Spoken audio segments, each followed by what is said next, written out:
আওয়ামী লীগ কখনোই গণতন্ত্রে বিশ্বাস করত না। আওয়ামী লীগ গণতান্ত্রিক দল নয়, তাদের শুধুমাত্র খোলসটা গণতান্ত্রিক ছিল, তাদের গণতন্ত্র লেখা গণতন্ত্র ছিল। তারা কখনোই গণতন্ত্রে বিশ্বাস করে না। এবং তারা প্রমাণ করেছে স্বাধীনতা যুদ্ধের সময়, যুদ্ধের পরে এবং সাম্প্রতিক 16 বছরের ইতিহাসে সামনের দিকে এগিয়ে যেতে পারি। আমরা একটা জাতীয় ঐক্য সৃষ্টি করে আমরা একমত হয়ে সবাই অতি দ্রুত যে সংস্কারগুলো একটা নির্বাচনের জন্য খুব জরুরি দরকার, সেই নির্বাচনের দিকে আমরা এগিয়ে যাই। কারণ এই নির্বাচন যত দ্রুত হবে সমস্যাগুলো তত কমে আসবে। নির্বাচিত সরকার যখন ক্ষমতায় থাকবে বা দেশের দায়িত্বে থাকবে তখন তার শক্তি হবে আলাদা, তার শক্তি হবে জনগণের পেছনে। এই বিষয়টাকে মাথায় নিয়ে আমার অনুরোধ থাকবে এই সরকারের কাছে, জনগণের কাছে এবং ছাত্রদের কাছে যে একটা সুষ্ঠু আবার সকলের গ্রহণযোগ্য নির্বাচন হওয়ার জন্য যে বিষয়গুলো খুব জরুরি, যেমন নির্বাচন ব্যবস্থা, যেমন আইন শৃঙ্খলা বাহিনীর সংস্কার, প্রশাসনের সংস্কার, বিচার বিভাগের সংস্কার, অর্থনীতির ন্যূনতম সংস্কার, এই বিষয়গুলো করে আমরা একটা নির্বাচনে যেতে পারি। নতুন নির্বাচিত সরকার যেই আসুক তারা এসে নতুন করে ওই সংস্কারগুলো বাকিগুলো তারা করবে। আমরা কিন্তু খুব পরিষ্কার বলেছি যে আমরা এককভাবে এই নির্বাচনের পরে সরকার গঠন করতে চাই না। আমরা সমস্ত রাজনৈতিক দলগুলোকে নিয়ে যারা আন্দোলন করেছে এই ফ্যাসিস্টের বিরুদ্ধে, তাদের সকলকে নিয়ে আমরা একটা সরকার গঠন করতে চাই যারা এই সংস্কারগুলো করবেন। বেসিক নেসেসিটি বলে আমরা মনে করি। এই ফ্যাসিবাদী আওয়ামী লীগ সরকার ক্ষমতায় আসার পর থেকেই অত্যন্ত সুপরিকল্পিতভাবে, সুচিন্তিতভাবে তারা তাদের সেই পূর্বে 1975 সালে অর্থাৎ 72-75 সালে যে আকাঙ্ক্ষা ছিল তারা একটা একদলীয় শাসন ব্যবস্থা করবে, একটা পার্মানেন্ট সেটেলমেন্ট তাদের একটি দলের জন্য, তারপর তারা বাকশাল করেছিল। পরবর্তীকালে একটা ভিন্ন আঙ্গিকে তারা এটাকে আবার একদলীয় শাসন ব্যবস্থা থেকে নিয়ে যাওয়া শুরু করেছে। ওটা বিস্তারিত ইতিহাসে আমি যেতে চাই না। আমি যদি একটি কথা আপনাদের সামনে বলতে চাই, সবসময় বল, যদিও মনে হবে এটা অত্যন্ত রাজনৈতিক কথা, যেটা না বলেও কোনো উপায় নেই। আওয়ামী লীগ কখনোই গণতন্ত্রে বিশ্বাস করত না। আওয়ামী লীগ গণতান্ত্রিক দল নয়, তাদের শুধুমাত্র খোলসটা গণতান্ত্রিক ছিল, তাদের গণতন্ত্র লেখা গণতন্ত্র ছিল। তারা কখনোই গণতন্ত্রে বিশ্বাস করে না। তারা প্রমাণ করেছে স্বাধীনতা যুদ্ধের সময়, যুদ্ধের পরে এবং সাম্প্রতিক 16 বছরের ইতিহাসে। আমি সেদিকে বেশি যেতে চাই না, আমরা সামনের দিকে যেতে চাই। এই 16 বছরে আমি যে কথাটা সবসময় বলতাম যে আওয়ামী লীগের সবচেয়ে বড় অপরাধটা কি, আওয়ামী লীগের সবচেয়ে বড় অপরাধটা আমি যেটা মনে করি যে they have destroyed the soul of Bangladesh. বাংলাদেশের যে আত্মা, সে আত্মাটাকে ধ্বংস করেছে। 1971 সালে আমরা যুদ্ধ করেছিলাম, এই যশোরেও যুদ্ধ হয়েছে, আপনারা যুদ্ধ করেছেন, ওখানে এখানে যোদ্ধা আছে, তরিকুল ভাই বড় যোদ্ধা ছিলেন। আমরা যুদ্ধ করেছিলাম একটা গণতান্ত্রিক বাংলাদেশ, গণতান্ত্রিক সমাজ, একটা ন্যায় বিচারের সমাজ, মানবিক মূল্যবোধের সমাজের জন্য। আমাদের দুর্ভাগ্য আমরা দেখলাম ঠিক উল্টোটা হলো। একেবারে ধীরে ধীরে সমস্ত মূল্যবোধ, ন্যায় বিচার, গণতান্ত্রিক মূল্যবোধকে ধ্বংস করে দিয়ে একদলীয় শাসন ব্যবস্থা থেকে গেল। সেটা শুরু হলো এবং দুর্ভাগ্য আমাদের আজকে 53 বছর পরে এখানে দাঁড়িয়ে আমাদেরকে আবার গণতন্ত্রের কথাই বলতে হচ্ছে, যে গণতন্ত্রের জন্য আমরা যুদ্ধ করেছিলাম, দেশ স্বাধীন হয়েছিল, শহীদ জিয়াউর রহমান তিনি স্বাধীনতা ঘোষণা দিয়েছিলেন, মুক্তিযুদ্ধ হয়েছিল, সেদিন কিন্তু অসংখ্য লোক প্রাণ দিয়েছে। বলা হয়ে থাকে 30 লক্ষ মানুষ শহীদ হয়েছে, 3 লক্ষ মা বোনের ইজ্জত গেছে। এ কথা ভুলে গেলে চলবে না। অনেকে দেশটাকে এখন বাদ দিয়ে চিন্তা করতে বলছেন, সেই চিন্তা করা সম্ভব নয়। আমরা ৭১কে বাদ দিয়ে চিন্তা করতে পারি না। ৭১ অবশ্যই আমাদের নতুন স্বাধীনতা দিয়েছে, ভূখণ্ড দিয়েছে, আমাদের অস্তিত্ব একটা দিয়েছে। একই সঙ্গে ৭ই নভেম্বরকে আমরা বলতে পারি। ৭ই নভেম্বর আমাদেরকে আলাদা পরিচিতি দিয়েছিল। শহীদ প্রেসিডেন্ট জিয়া রহমানের নেতৃত্বে সেদিন আমরা বাংলাদেশের জাতীয়তাবাদের দর্শন পেয়েছিলাম এবং আমাদের একটা স্বাতন্ত্র জাতীয়তা বোধ সৃষ্টি হয়েছিল। আমরা যে সবার সঙ্গে এক নই, আমরা যে আলাদা, এই বোধটা সৃষ্টি হয়েছিল। আজকে আমাদের সামনে একটা বিরাট, আমি বলবো ক্রান্তিকাল। আমরা একটা ছাত্র জনতার উত্থানের মধ্য দিয়ে আমরা ফ্যাসিস্টকে হটিয়ে দিতে পেরেছি। এখন যেটা আমাদের সবচেয়ে বেশি প্রয়োজন হচ্ছে সেই ঐক্যকে সঙ্গে নিয়ে আমাদেরকে সঠিকভাবে এমন একটা রূপান্তর ঘটাতে হবে, যে রূপান্তরের মধ্যে দিয়ে আমরা আমাদের ওই যে গণতন্ত্রের যে মূল্যবোধগুলো, যে চেতনা, সেগুলোকে আমরা ফিরিয়ে নিয়ে এসে আমরা সত্যিকার অর্থে একটা গণতান্ত্রিক মানবিক মূল্যবোধের দেশ, সামাজিক ন্যায় বিচারের দেশ এবং জনকল্যাণের একটা দেশ আমরা নির্মাণ করতে পারব। এটাই হচ্ছে আমাদের সামনে লক্ষ্য। আমি আন্তরিক কৃতজ্ঞতা জানাতে চাই, স্যালুট জানাতে চাই আমাদের ছাত্রদেরকে, যারা সব শেষে এসে গোলটা করতে পেরেছে। এ কথা একজন বলেছেন আমাদের চিন্ময় দ্বারা সম্ভবত। এই গোলটা ছাত্ররা করেছে, এটা অস্বীকার করার উপায় নেই। শেষ লাঠিটা গোল পোস্টে তারাই দিয়েছে। আমরা দীর্ঘ ১৬ বছর লড়াই করেছি। আমাদের ৬০ লক্ষ মানুষের বিরুদ্ধে মামলা এখন আছে। এই যে সাবু এখন বলছিল ৫২টা হত্যা মামলা আছে। তারা হত্যা করেছে ৫২ জনকে। তারা ২০,০০০-এর উপরে গণতন্ত্রকামী মানুষকে হত্যা করেছে। তারা আমাদের ৭০০-র উপরে নেতাকর্মীকে গুম করে দিয়েছে। নাই আমাদের ইলিয়াস আলী এমপি, পারভেজ রানা, এদের ছেলেমেয়েরা এখন অপেক্ষা করে আছে কবে বাবা ফিরবে। ইলিয়াস আলীর ছেলে এখন ব্যারিস্টার হয়েছে কটা। মেয়েটা এখন বোধহয় ফাইনাল পরীক্ষা দিয়ে বিবিএ। তখন যখন বাবা গুম হয়ে যায় তখন বয়স ৬ বছর। আজকে সেই সাফা নামে একটি মেয়ে প্রতি বছর সে আসে গুম পরিবারগুলোর সঙ্গে জাতির সামনে বলে, আর্তনাদ করে চিৎকার করে বলে যে আমি আমার বাবার হাত ধরে স্কুলে যেতে চাই। এই অবস্থা তো আমার তৈরি করেছে। কত নিদারুণ কষ্ট, কত যন্ত্রণা এই ১৬ বছরে গণতান্ত্রিক কর্মীরা, বিএনপির কর্মীরা, অন্যান্য দলের কর্মীরা ভোগ করেছে। এটা আমরা সবাই জানি। রাতে ঘুমোতে পারেনি নিজের বাসায়। এমনকি আপনার গ্রামে কৃষকেরা তারা ঘরে থাকতে পারেনি, সেই ধান খেতে, আল খেতে আপনার গাছের মধ্যে থেকেছে। গুলি করে মেরেছে অকাল হয়ে।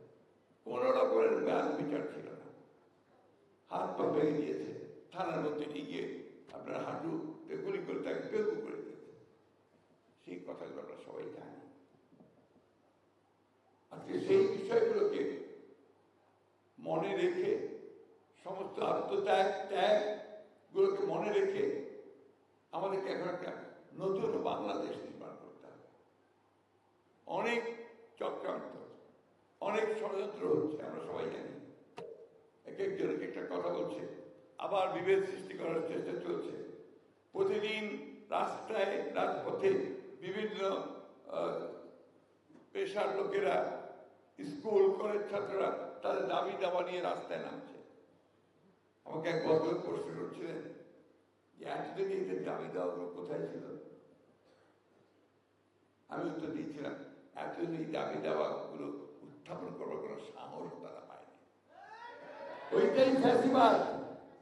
আওয়ামী লীগ সেই ভয় ত্রাসের সে আবহাওয়া পরিবর্তন করেছিল যেন কেউ কথা বলতে না পারে, যে কারণে কেউ কথা বলতে পারে। আজকে মুক্ত হয়েছে, কথা বলছে। এটুকু আমাদেরকে মেনে নিয়ে তাদেরকে বুঝিয়ে শুনিয়ে সঠিক পথে আনার চেষ্টা করতে হবে। আজকে আপনাকে বক্তব্য দিয়েছেন, অনেক কথা বলেছেন। আমি খুব খুশি হয়েছি যে আপনারা কতগুলো অত্যন্ত সত্য কথা এখানে উচ্চারণ করেছেন। তার মধ্যে আমার খুব ভালো লেগেছে যদি তিনি রাজনীতির সঙ্গে জড়িত নন এবং কোনো বোধহয় ব্যবসায়ী মানুষ চিন্ময় বাবুর কথাগুলো অত্যন্ত সুন্দর কথা বলেছেন। আসলে আমাদেরকে এই বিষয়টা ভেবে দেখতে হবে যে আমাদেরকে তরুণরা যারা আমাদেরকে পথ দেখালো বলবো না, যারা ঘটনা ঘটালো তাদেরকে বুঝতে হবে। আপনারা লক্ষ্য করুন, এই যশোরেও তো সমাবেশ হয়েছে, তাই না? ওই সময় আপনার বিভাগীয় সমাবেশগুলো হচ্ছিল, খুলনায় হয়েছে, যশোর হয়েছে, সব জায়গায় হয়েছে, তাই না? কিভাবে মানুষ এসেছে। খুলনায় তো আপনার নদী ভেলা বানিয়ে নদীতে পার হয়েছে, যখন তারা আসতে দিচ্ছিল না, ঢুকতে দিচ্ছিল না। আমার ঠাকুরগার এদিকে আপনার 100 মাইল সাইকেল চালিয়ে রংপুরে গেছে। কিসের আশায়? তাদের একটিমাত্র আশা ছিল যে তারা তাদের গণতান্ত্রিক অধিকারটা ফিরে পেতে চায়, তারা ভোট দিতে চায়, ভোট দিয়ে তারা তাদের প্রতিনিধি নির্বাচন করতে চায়, যে প্রতিনিধি তাদের জন্য কল্যাণমূলক একটা সমাজ তৈরি করে দেবে। সেটার জন্য তারা কাজ করেছে, গুলি খেয়েছে, জেলে গেছে। আজকে চিন্ময়বাবু যে কথা বলেছেন যে প্রতিনিধি, যুবক প্রতিনিধি, যুবকরাই যে সামনে আসবে, আমার খুব কষ্ট হয়। আমি বলি একটা কথা, অনেকে হয়তো ভালো নাও লাগতে পারে। আমরা এই যে 14 বছর, 16 বছর, তার 2 বছর, তো 16 বছর আমরা পথে ঘাটে চিৎকার করে, প্রাণ দিয়ে, জেলে গিয়ে জুলুম সহ্য করে আমরা যে আন্দোলন করেছি, আমি বারবার আমার বক্তব্যে একটা কথা বলেছি যে আমি কিন্তু সেই জওয়ানদেরকে দেখতে পাচ্ছি না, তরুণদেরকে দেখতে পাচ্ছি না। কোথায় তারা? আমি তখন ওই নজরুল ইসলামের সেই কবিতা আবৃত্তি করেছি, কে আছে জওয়ান নাও ভগবান হাকিছে ভবিষ্যৎ। আলহামদুলিল্লাহ, জওয়ানরা এগিয়ে এসছে, আমরা সফল হয়েছি। এইদের বাদ দিয়ে তো আমাদের কোনোদিনই ভবিষ্যৎ চিন্তা করা ঠিক হবে না। আরেকটা জিনিস অত্যন্ত জরুরি, আপনারা লক্ষ্য করে দেখবেন, আমাদের এখানে প্রেস ক্লাবের প্রতিনিধিরা আছেন, সাংবাদিকের প্রতিনিধিরা আছেন, যারা প্রিন্টিং মিডিয়া বা আপনার ইলেকট্রনিক মিডিয়া আছেন। আজকে আর অল্টারনেটিভ মিডিয়া তৈরি হয়েছে, সোশ্যাল মিডিয়া, এবং সেই সোশ্যাল মিডিয়া যে কত পাওয়ারফুল এবার আপনার এই আগস্ট বিপ্লবের সাথে দেখা গেছে। Acted like electricity. সবসময় আপনার গণ অভ্যুত্থান তখনই সংঘটিত হয় যখন কি স্পার্ক হয়। আমার এখানে মনে আছে, আমি 1969 কথা, 69 মুভমেন্ট, আমরা তার আগে আইয়ুব খানকে তাড়িয়ে দেওয়ার জন্য আমরা সংগ্রাম করেছি, লড়াই করেছি, অনেকেই হত্যা হয়েছেন, নিহত হয়েছেন, কষ্ট করেছি একইভাবে পাকিস্তান সরকারের হাতে। কিন্তু যেদিন আসাদ সেই মেডিকেল কলেজের সামনে গুলিবিদ্ধ হলেন, তারপরে যেন আগুন জ্বলে গেল সারা বাংলাদেশে, ছড়িয়ে পড়ল এক আসাদের সেই রক্তাক্ত সাদা শার্ট, গোটা বাংলাদেশটা দাঁড়িয়ে দিল, পাকিস্তানকে দাঁড়িয়ে দিল। ওই মুভমেন্ট এমন একটা মোমেন্টাম পেল যে আইয়ুব খান ছেড়ে দিতে বাধ্য হল। ঠিক একইভাবে 90 ছাত্রগণ অবস্থান করেছে। ডাক্তার মিলনের শাহাদাত দিবস আসছে সামনে, এই শাহাদাতকে ডক্টর মিলনকে যেদিন গুলি করে মারল, তারপরে স্পার্ক হয়ে ঠিক একইভাবে দেখুন আজকে সেই রংপুরের ছাত্র সাইদ, সে যখন দাঁড়িয়ে তাকে গুলি করে মারল, সমগ্র বাংলাদেশ জেগে উঠল। এটা সম্ভব হলো একদিকে সেই দৃশ্য, অন্যদিকে সোশ্যাল মিডিয়া দ্বারা। এই বিষয়গুলোকে আমাদের মাথায় রাখতে হবে। আমি একটু ভিন্ন ভিন্নভাবে বলছি, কিন্তু বিষয়গুলোকে মাথায় রাখতে হবে। আমরা এই সংস্কারের কথা এসেছি, সংস্কার তো আমরা প্রথম থেকেই চাইছি। আমাদের নেত্রী দেশে বেগম খালেদা জিয়া সেই দিনই বলেছেন, একটা পূর্বাভাস দিয়েছিলেন, যেদিন কেয়ারটেকার গভর্নমেন্ট সিস্টেম থেকে বিলুপ্ত করলো আওয়ামী লীগ পার্লামেন্টে 2012 সালে।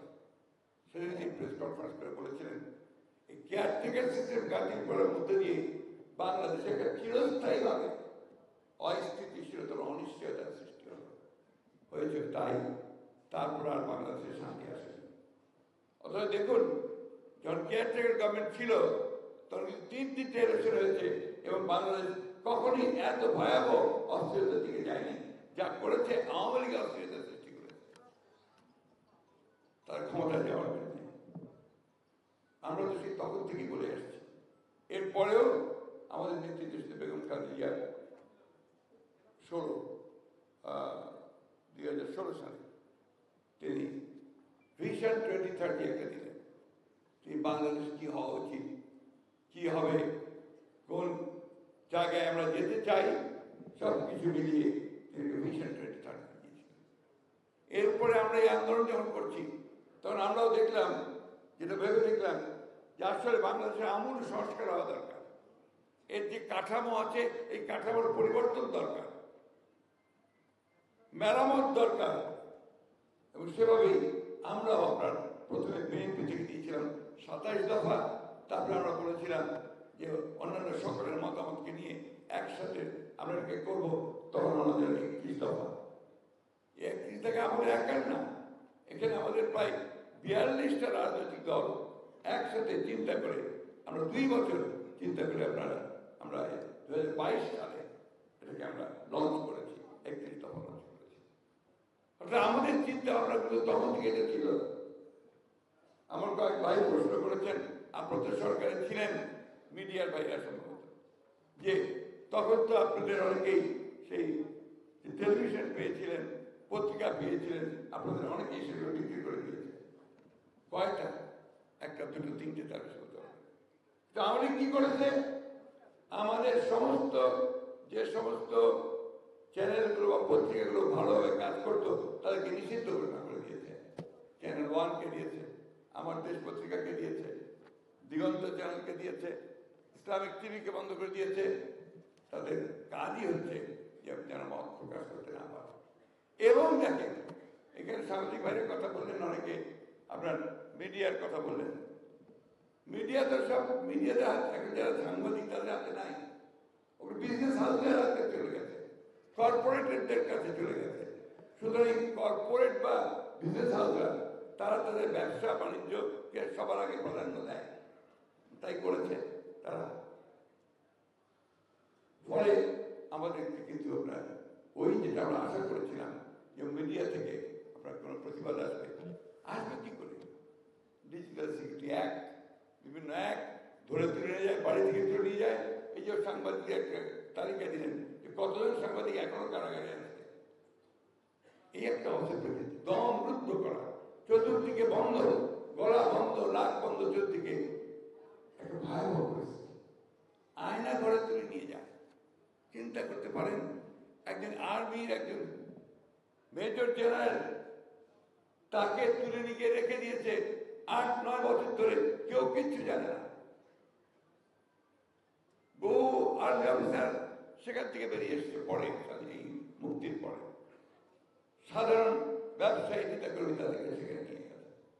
অনেকে ভয়ে মুখ খুলতে চায় না, বলতেও চায় না, এখনো চায় না। এটা একটা ভয়াবহ একটা ত্রাসের মধ্যে দিয়ে আমরা বেরিয়ে এসেছি। কনসেন্ট্রেশন ক্যাম্প আপনারা জানেন, জার্মানদের 2য় বিশ্বযুদ্ধের ইতিহাস আপনি জানেন কিভাবে হয়েছে। সুতরাং এত অল্প সময়ে 3 মাসে এই যে পুরো পরিবর্তন করে ফেলা যাবে, এটাও মনে করার কিন্তু কোনো কারণ নেই। আমরা এই কথাটা আপনাদেরকে বারবার বলতে চাই যে সংস্কারটা আমরা সবার আগে চেয়েছি, সংস্কার আমরা চাই, অবশ্যই সংস্কার চাই, প্রতিটি ক্ষেত্রে সংস্কার চাই, কিন্তু সেই সংস্কারগুলোকে সাস্টেইনেবল হতে হবে, টেকসই হতে হবে, জনগণকে সেটা গ্রহণ করতে হবে। সেটা গ্রহণ করতে হলে কি দরকার? জনগণের সমর্থন আছে কিনা তা জানা দরকার, তাই না? আর সেটা কারা করতে পারে? ধরেন সংবিধান, ছেলেরা অনেকেই বলছে যে সংবিধান পরিবর্তন করতে হবে। তো সংবিধান পরিবর্তন কিভাবে করবেন? একটা সংস্কার কমিটি দিয়েই তো সংবিধান পরিবর্তন হবে না। ওটা আপনার হয় কনস্টিটিউয়েন্ট অ্যাসেম্বলি লাগবে, তাহলে পার্লামেন্ট লাগবে, যারা প্রতিনিধিদের দ্বারা হতে হবে। তো সেটুকু তো আপনাদেরকে মনে করতে হবে, ধৈর্য ধরতে হবে। আর একই সঙ্গে সবচেয়ে বেশি প্রধান যে জিনিসটা দরকার, যেটার জন্য মানুষ প্রাণ দিয়েছে, একদিকে যেমন আপনার পরিবর্তনের জন্য প্রাণ দিয়েছে, একই সঙ্গে একটা নির্বাচনের জন্য তারা প্রাণ দিয়েছে। এই নির্বাচনটা যত দ্রুত হবে, বারবার আমরা বলে আসছি কথাটা, ততই দেশের জন্য মঙ্গল হবে। এই কথাটা আমার একার না, যারা একটু ভাবছেন, যারা একটু চিন্তা করছেন যে হাউ টু প্রসিড, হঠাৎ করে কিছু বললেই, হঠাৎ করে কিছু করে ফেলা কতটুকু সাস্টেনেবল হবে, সেটা তো অবশ্যই চিন্তা করতে হবে। তার যে পথ, সেই পথে যেতে হবে। হ্যাঁ, যদি তারা বলতো যে আমরা বিপ্লবী সরকার গঠন করেছি, তাহলে বিপ্লবী সরকার করতো, আমাদের কিছু বলার ছিল না। কিন্তু বিপ্লবী সরকার নয়, এটা সাংবিধানিক সরকার। এটাকে আপনার অ্যাপেলেট ডিভিশন থেকে এর বৈধতা নিয়ে আসা হয়েছে। আপনার অবশ্যই আমাদেরকে ওইটুকু ধরে রেখে আমাদেরকে এগোতে হবে। আপনাদের যশোরে বিভিন্ন রকম দাবি দেওয়ার কথা বলেছেন, বিশেষ করে মেডিকেল আপনার কলেজ আছে কিন্তু হাসপাতাল নেই। এটা এই সরকারের যে প্ল্যানিং, তারই একটা আপনার নমুনা, যে আপনার কলেজ আছে, হাসপাতাল নেই। এটা বহু জায়গায়, প্রায় সব জায়গায়। আর কিছু তো নেই, সব তো ডেস্ট্রয়। কোথায় আপনি কি পাবেন? কিচ্ছু খুঁজে পাবেন না। দেখবেন কোথাও কোনো নিয়ম নাই, কারণে একটা মাত্র ছিল, তারা টাকা বানাচ্ছে, অর্থ পাচার করছে, ব্যাংকগুলোকে একদম ফোকলা করে দিয়েছে। কোনো ব্যাংকে কিচ্ছু নেই এখন। সে সেই অর্থ প্রতিষ্ঠা করতে বাধ্য হয়েছেন যে আমরা আছি, আমরা কোনো আপনার বন্ধ করবো না, আপনার ব্যাংক বন্ধ করবো না। মানুষের আস্থা চলে গেছে, সিস্টেমটার উপরেই আস্থা চলে গেছে। সেই জায়গায় একটা নতুন করে আবার ফিরে আসা, এটা তো আপনার তো সহজ ব্যাপার নয়। একটু ধৈর্য ধরতে হবে, আমাদের সকলকে ধৈর্য ধরতে হবে। আমাদের চিন্ময় বাবু কালেক্টরেট হাউসের কথা বলেছেন। আমি আপনার বলছি যে কালেক্টরেট হাউসের লোকদেরকে যে নমিনেশন দেওয়ার ব্যাপারটা, এটা তো সবাইকে মিলেই বন্ধ করতে হবে। আমরা তো সবসময় চেয়েছি যে জনগণের প্রতিনিধিরা আসুন, আমরা কালেক্টরেট হাউসের প্রতিনিধিদেরকে আপনার নমিনেশন দিতে চাই না। নমিনেশন ব্যাপারটা অনেক পরে আছে, আগে নির্বাচনটা আসুক। ইতিমধ্যে তো আমরা আমাদের কাজ করছি। এখানে অমিত আছে, সে জানে যে আমাদের ভারপ্রাপ্ত চেয়ারম্যান তারেক রহমান সাহেব দিন রাত পরিশ্রম করছেন যে আমাদের এই যে 30 দফা যে কর্মসূচি আমরা দিয়েছি, সেটা মানুষের মধ্যে দিয়ে গিয়ে মানুষের কাছ থেকে মতামতগুলো নিয়ে আসার জন্য। আমরা গত কয়েকদিন ধরে এক নাগারে প্রায় 7 দিন ধরে সেই সংস্কারগুলোর প্রস্তাবগুলো তৈরি করছি, ঘন্টার পর ঘন্টা বসে আমরা হোমওয়ার্ক করছি এটার উপরে। আমরা অত্যন্ত সুচিন্তিতভাবে এই দেশের নির্মাণ, এই দেশে আবার আপনার গণতন্ত্রে ফিরিয়ে নিয়ে আসা, এই দেশে একটা মানবিক মূল্যবোধের রাষ্ট্র তৈরি করা, ন্যায় বিচার প্রতিষ্ঠা করা, জনগণের কল্যাণ সাধন করা, একটা প্রসপারাস বাংলাদেশ গড়ে তোলার জন্য আমরা কাজ করছি। আমার একটা কথা আপনাদের বলতে চাই যে মানুষের ঐক্যটা খুব জরুরি দরকার, সব দলের, সব মতের। আপনি কালকে একটা জিনিস লক্ষ্য করবেন, দেশের খালেদা জিয়া যখন ক্যান্টনমেন্টে গেলেন, সারা দেশে যেন একটা আনন্দের লহরী হয়ে গেল। মূল ব্যাপারটা কি ছিল? আজকে যে নেত্রী, যে গণতান্ত্রিক কর্মী, তার সারাটা জীবন ধরে গণতন্ত্রের জন্য সংগ্রাম করেছেন আপোষহীনভাবে, শেষ মুহূর্ত পর্যন্ত নথি স্বীকার করেন না। 6 বছর জেলে থেকেছেন এবং সেখান থেকে তিনি অসুস্থ হয়ে গেছেন, তার জীবন মরণ সমস্যা হয়েছে।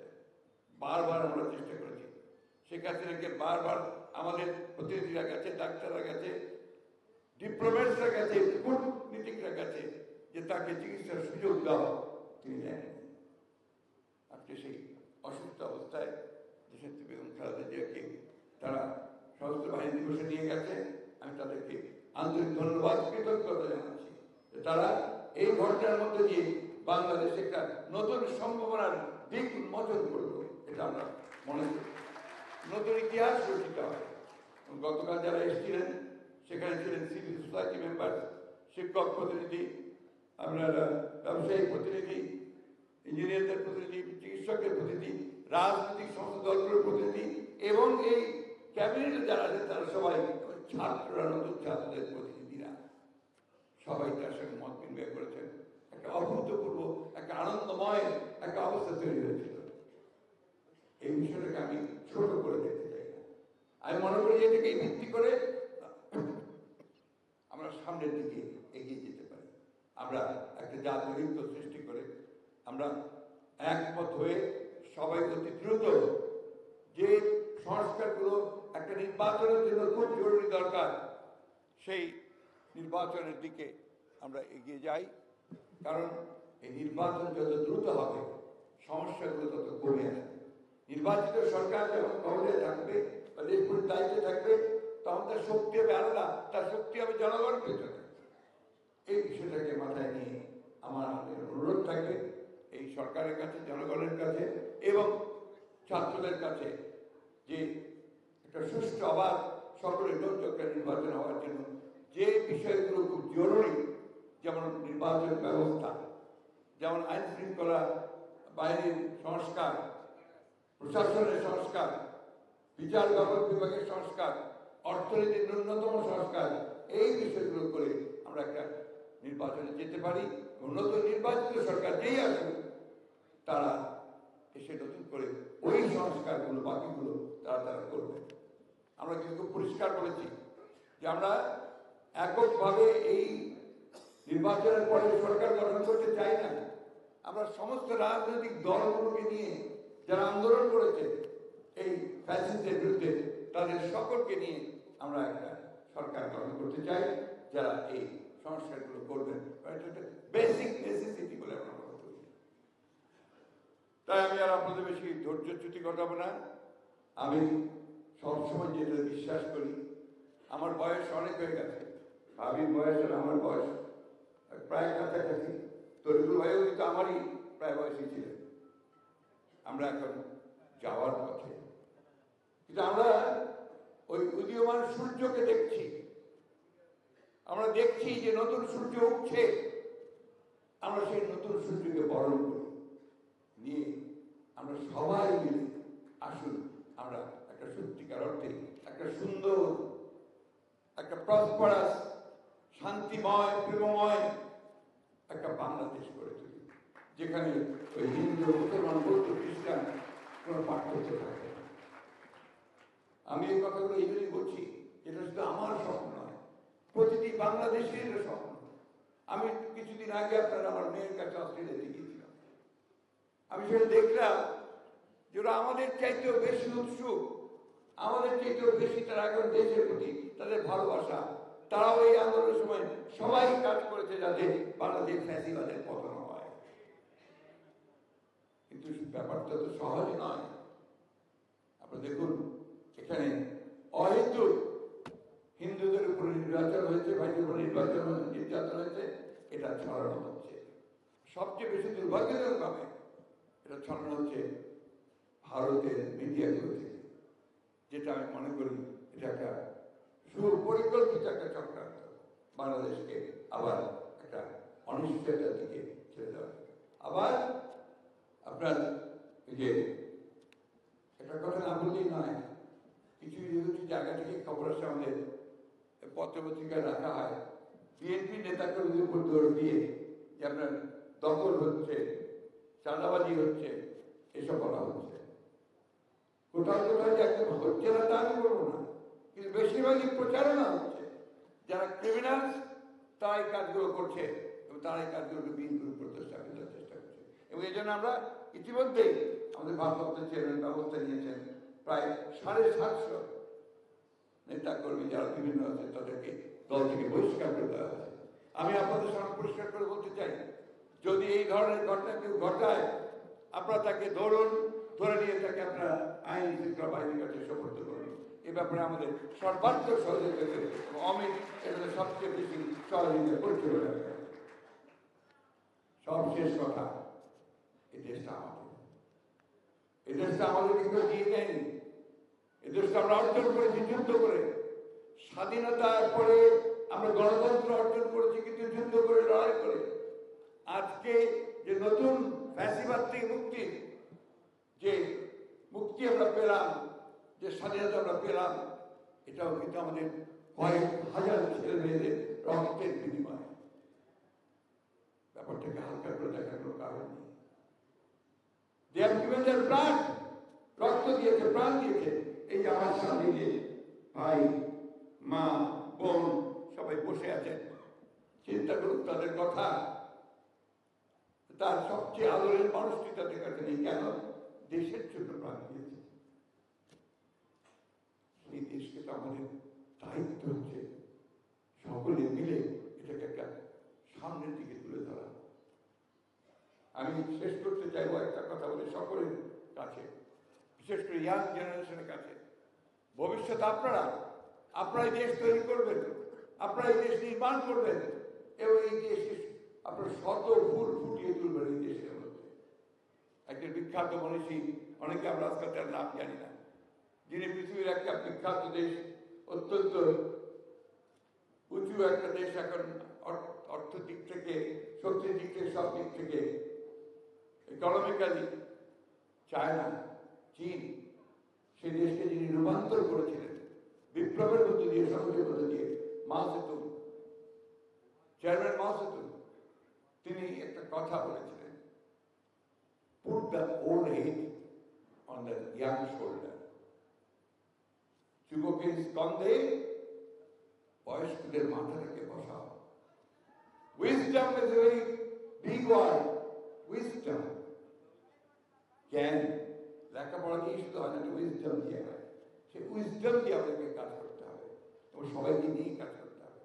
সব কিছু বাতিল করে দিলে হবে না।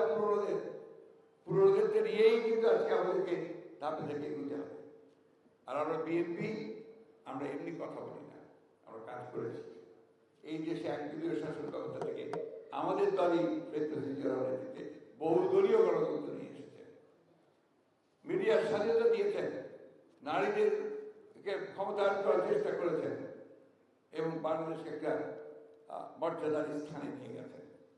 আজকে যে গার্মেন্টস নিয়ে আমরা এত আপনার গর্ব করি, ভাবি এটাই আমাদের সব, সেই গার্মেন্টসের সূচনা করেছেন কিন্তু রেমিটেন্স, বিদেশে যে আমাদের শ্রমিক ভাই অজস্র কাজ করছে, টাকা পাঠাচ্ছে, সেই রেমিটেন্সের সূচনা কিন্তু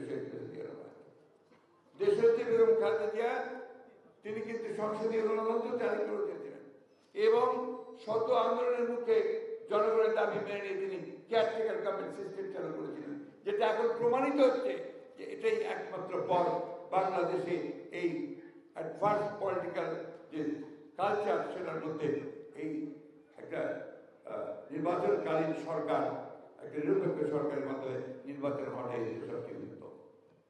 এটা আমি না, এখন সবাই বলতে শুরু করছে, সম্ভবত নির্বাচন সংস্কার কমিটি তারা এই প্রস্তাব নিয়ে